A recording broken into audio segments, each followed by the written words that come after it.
আসসালামু আলাইকুম। আমি বানিয়েছি লাচ্ছি। আর ইফতার পরে লাচ্ছিটা খেতে ভীষণ মজার।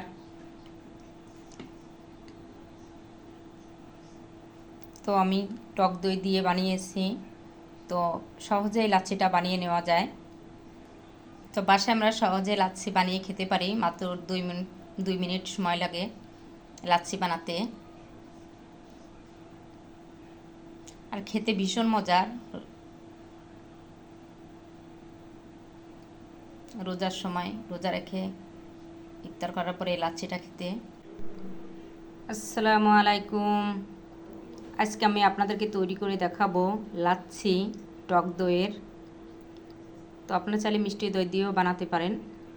আর এই লাচ্ছিটা খেতে গরমের সময় ভীষণ মজার।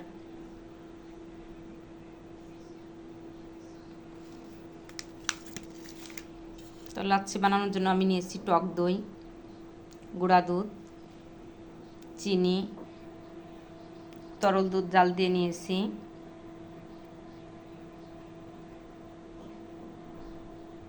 তো ব্লেন্ডারে জগে আমি দিয়ে দিব টক দই 2 চামচ,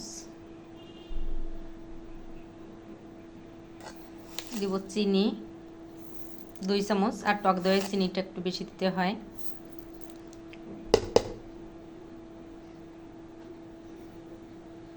দিব গুঁড়া দুধ 2 চামচ,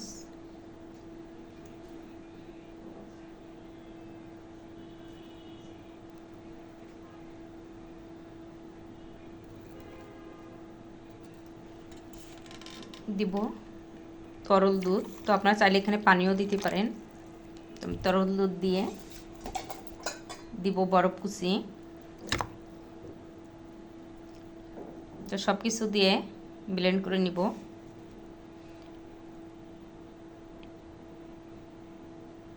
ব্লেন্ডারে বেশি সময় লাগে না, 1 মিনিটের মতো ব্লেন্ড করে নিলে হয়। তো যতক্ষণ চিনিটা না গলে ততক্ষণ ব্লেন্ড করলে হবে। 1 মিনিটের মতো সময় লাগে। তো হয়ে গেছে আমার লাচ্ছি তৈরি। আমি গ্লাসে ঢেলে নিয়ে এসেছি। আর উপর দিয়ে দিব বরফ কুচি।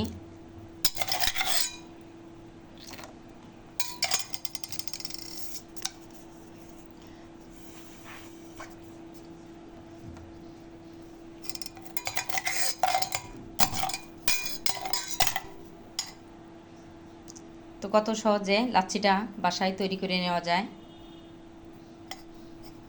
তো বাসায় আপনারা ট্রাই করবেন। আর কেমন হলো কমেন্টস করে জানাবেন। আর খেতে ভীষণ মজার লাচ্ছিটা, টক দইয়ের লাচ্ছি। তো আমার রেসিপিটি যদি আপনাদের ভালো লাগে আমার চ্যানেলটি সাবস্ক্রাইব করবেন, ফেসবুক পেজটি ফলো করে লাইক দিয়ে সাথে থাকবেন। তো বাসায় আপনারা ট্রাই করবেন। আর কেমন হলো কমেন্টস করে জানাবেন। সবাই ভালো থাকবেন। নতুন নতুন রেসিপি নিয়ে আবার আপনাদের সামনে হাজির হয়ে যাব। আমাদের জন্য দোয়া করবেন। আল্লাহ হাফেজ।